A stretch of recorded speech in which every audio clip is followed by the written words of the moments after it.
बात करते हैं इंटीरियर मिनिस्टर सरफराज बुगटी साहब से। बुगटी साहब, बहुत बहुत शुक्रिया साथ देने का। वजारत दिफा ने फौजी अदालतों को चैलेंज कर दिया है, जबकि तहरीक इंसाफ के और सीनियर वकील हामिद खान का यह कहना है कि आप लोगों की हुकूमत गैर आईनी है, निगरान हुकूमतें मुदाखलत नहीं कर सकती आईनी इख्तियार और आईनी कामों में। बिस्मिल्लाहिर्रहमानिर्रहीम। थैंक यू जी, आपने मौका दिया।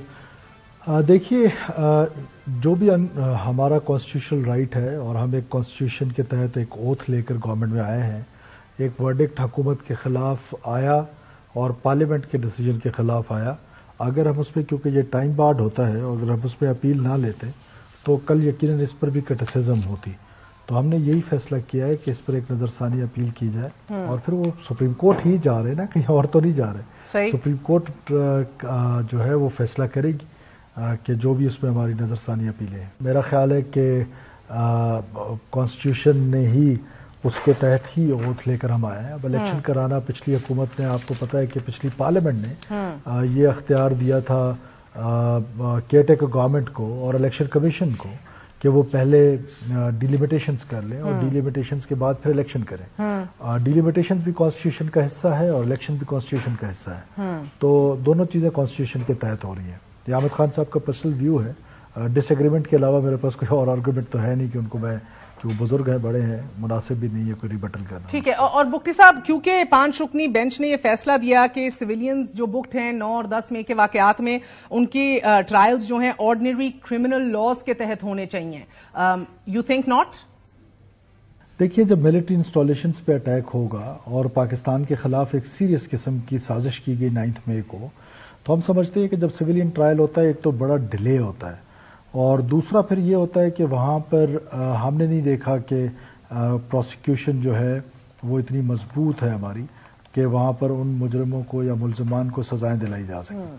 तो मिलिट्री कोर्ट्स में एक तो स्पीडी ट्रायल होता है और हम समझते हैं कि वहां पर जो मिलिट्री इंस्टॉलेशंस पे हमला किया गया, जिसमें यादगार शोधा जो थे उनको गिराया गया, जीएचक्यू पे हमला किया गया, जिनाह उसको जलाया गया, तो ये वो इंस्टॉलेशंस थे जो पाकिस्तान मिलिट्री के थे और उनके खिलाफ जब होगा तो फिर मिलिट्री कोर्ट्स में ही उनका फैसला होना चाहिए। सो इसीलिए आप लोगों की इंट्रा कोर्ट अपील में आप लोगों ने ये कहा है कि ऑर्गेनाइज्ड और कोऑर्डिनेटेड मैनर में हुई है, ना ही लोकलाइज थी ना ही आइसोलेटेड थी। और बकौल आपकी इंट्रा कोर्ट अपील आप लोग कह रहे हैं कि this was an attempt to undermine the country's armed forces and inhibit its internal security.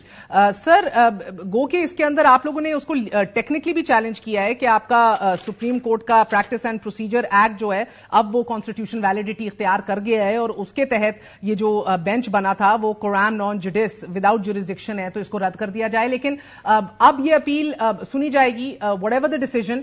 Imran Khan के खिलाफ भी 9 मई के मुकदमा चल रहे हैं, क्या उनका ट्रायल भी अब फौजी अदालतों में ही देख रहे हैं होते हुए? देखें, अब इस पर यह एस्टैब्लिश करना है कि जितने लोग हैं बिला वास्ता या बिल वास्ता, जिन्होंने 9 मई की साजिश की, 9 मई एक नॉर्मल इंसिडेंट नहीं था, ये एक मॉब का रिटेलिएशन नहीं था या रिएक्शन नहीं था, ये मुकम्मल एक रियासत के खिलाफ साजिश की गई। रियासत के सबसे अहम सतून जिसने पाकिस्तान के बॉर्डर्स को गार्ड करना है, उसके खिलाफ एक साजिश की गई, अवाम को और फौज को लड़ाने की साजिश की गई। तो उसमें बिलवास्ता या बिलावस्ता जितने भी लोग आए, जब सुप्रीम कोर्ट ये फैसला दे देगी गवर्नमेंट के हक में, अगर उन्होंने मुनासिब समझा, तो जो भी डिसीजन आएगा, अगर उनका डिसीजन आ गया मिलिट्री कोर्ट्स के हवाले से, तो यकीनन मिलिट्री कोर्ट में ही ट्रायल होगा। यकीनन होगा, यानी कि आप कह रहे हैं अगर साबित हो जाए कि इमरान खान की हदायत पे ये सब कुछ हुआ तो यकीनन इमरान खान का ट्रायल फौजी अदालतों में ही होगा, उधर से ही सजा होगी। जी हाँ, एग्जैक्टली। अभी पहले तो ये डिसाइड करना है कि मिलिट्री कोर्ट्स का सुप्रीम कोर्ट अब जो हुई है नजरसानी की अपील, उसके बाद क्या फैसला करती है। और सुप्रीम कोर्ट ने फैसला कर दिया कि मिलिट्री कोर्ट्स में ट्रायल होगा, तो फिर हूसोएवर ही इज, अगर उसकी इन्वॉल्वमेंट है और ये बात साबित हो जाती तो उसका ट्रायल फिर वहीं पर ही होगा। और बुगटी साहब, आप लोगों की काबीना इस पे बैठी है, वजीर दाखिला है, सबसे बड़ा खदशा क्या है? कौन से इसके दूररस असरात मुरत्तब हो सकते हैं इस 5 रुकनी बेंच के, जो आपको लग रहा है कि अगर ना अभी इसको ओवरसी किया गया फिर से बड़े संगीन नताइज होंगे?